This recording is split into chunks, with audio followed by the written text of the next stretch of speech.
All right, and we're back on 98.7 ESPN. If you would like to call in, please call 1-800-377-216. I'm Akil Sheth alongside Blair and Brad. I first want to talk about the Kevin Durant news on how his decision was to request a trade for the Brooklyn Nets. Well, I think Kevin Durant requesting a trade to the Brooklyn Nets is a bit of a shocking move. I mean, no one really saw it coming. But I think he won't get traded. I don't think he will because the Nets are asking for a lot for Kevin Durant. Obviously, Kevin Durant is a top 5 player in the league. You obviously are going to want to offer him. But, I mean, they just offered a trade to the Timberwolves that included Anthony Edwards, Karl-Anthony Towns, and multiple firsts. So if that's what they're asking for, I don't know if they're going to get any trade deals for him that will work. So I don't think Kevin Durant will get traded. Yeah, but Kevin Durant requested a trade to 2 number 1 seeds. And like you said, the Brooklyn Nets wanted a lot for them. What do you have to say about that, Blair? Yeah, it's definitely a big move. It's shocking, obviously. I think the whole Kyrie situation with Sean Marks coming out publicly saying, we want guys that are committed. We want guys that are going to be here and be committed to winning. I think that definitely hurt KD a little bit because he came here to team up with Kyrie Irving and win championships.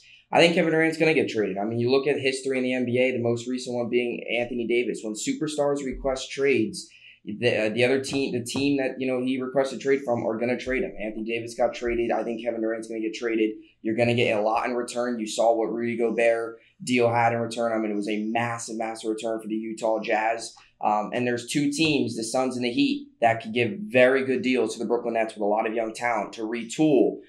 Obviously, if they trade Kevin Durant.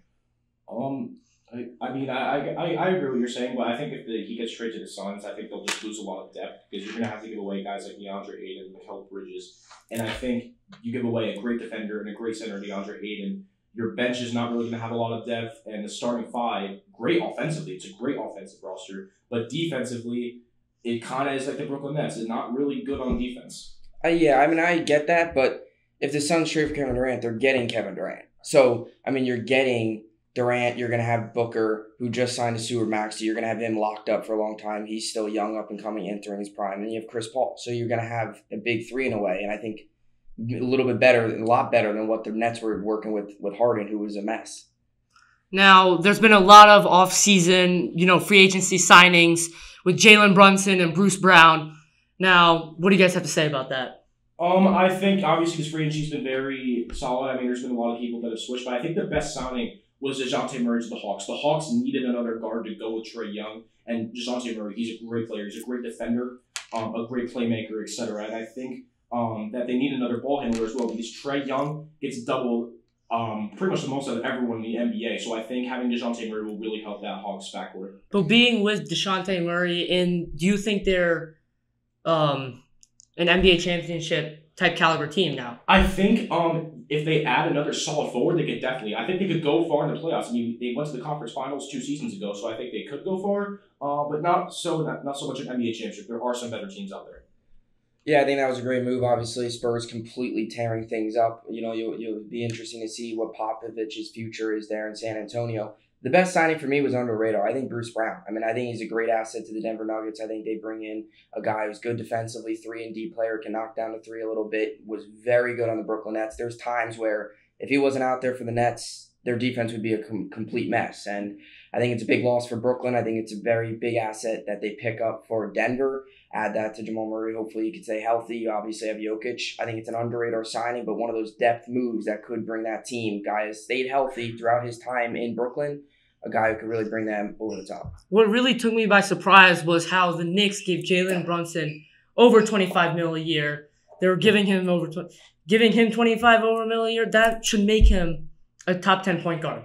Yeah, I think that was a pretty stupid move. Obviously, Jalen Brunson is a solid guard. He's a guy that can get you 16 points per game. He exceeded in the playoffs. He's one of the main reasons the Mavericks beat the Suns. But I think $100 million is way too much for a guy like Jalen Brunson. Obviously, like I said, he's a very talented guy. But I think we could have got him for much less. Also, the fact that we even had to tamper to get him just shows how the Knicks are not that good of a franchise. Well, I think I see both sides of Jalen Brunson. He was playing alongside Luka Doncic, so I think he's just entering his prime. He's coming off of a career best season. He's going to be the main guy in New York. He was not the main guy in Dallas. Now he's the main guy. I think you're going to see his numbers, put up bigger numbers. And personally, I think it's a solid signing. It's a high risk because you're putting a lot of money into a guy that is not quite proven himself yet. He's entering a prime, but it's high reward. Your reward is you get a guy that's entering his prime. You get a guy that's going to be playing his career best for the next 4 seasons. But do we think that the Knicks are a playoff team? Do we think that RJ Barrett will have a breakout season this year? Do we think that Julius Randle will step up again like he did back in All-Star? I don't think so. I mean, I think the Knicks.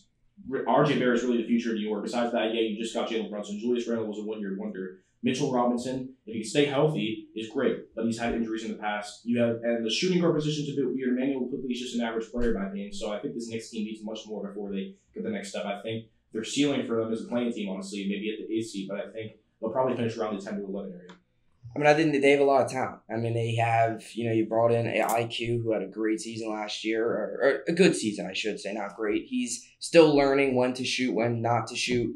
His ball handling could definitely get a little bit better, but RJ Barrett's been phenomenal for the New York Knicks, and I think he's been better than Zion Williamson has. I mean, Williamson's been hurt, so maybe it's better off the Knicks didn't get the first overall pick that year, but you had Jalen Brunson in the mix. So they got a young core, they got a young group of guys. Julius Erving, I don't think is doing much at all. I didn't really like that signing much, but I think they're young. They're not, they're building. They're building. They're definitely getting better. Is now Rudy Gobert? Is he now? Rudy Gobert was signed to the Timberwolves, and now is Cat going to be an MVP caliber player? I think that the Timberwolves, it's a little weird of a front court with Rudy Gobert and Cat, but it'll be interesting to see. I mean, obviously Anthony Edwards is the future of Minnesota. He's a star, but it'll be an interesting fit. Yeah, I think it's gonna be interesting. I think their defense gets a lot better. They're rebounding. You got 2 solid guys now with Cat and Gobert. I think Cat's gonna provide a little bit more offensively, but it's good. I think the Jazz too get a lot in return. A couple picks, so I think it was kind of a win-win. We will now take a phone call now from a caller.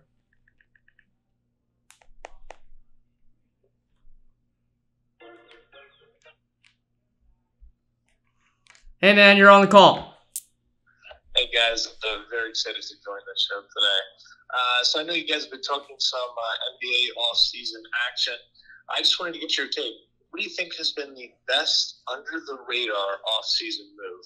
Whether it be a trade, maybe it's a signing, maybe a guy who, not as popular as others that you think could definitely contribute the most to his new team.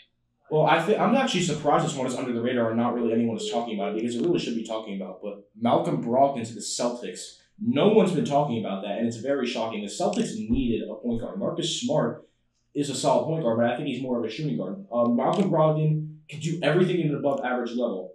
Really, the only concern is injuries, but he's a great shooter, a great defender. He won the Rookie of the Year. He's a solid playmaker. So I think that was one of the most under the radar signings for the Celtics. And I'm really surprised it's under the radar because it was a very solid move by Boston. I'm gonna go with Bruce Brown to the Denver Nuggets, like I mentioned earlier on in the show. I think he brings what he did in Brooklyn was phenomenal. Brooklyn didn't get him for much. From Detroit, they got him and he was great. And he's a 3-and-D guy.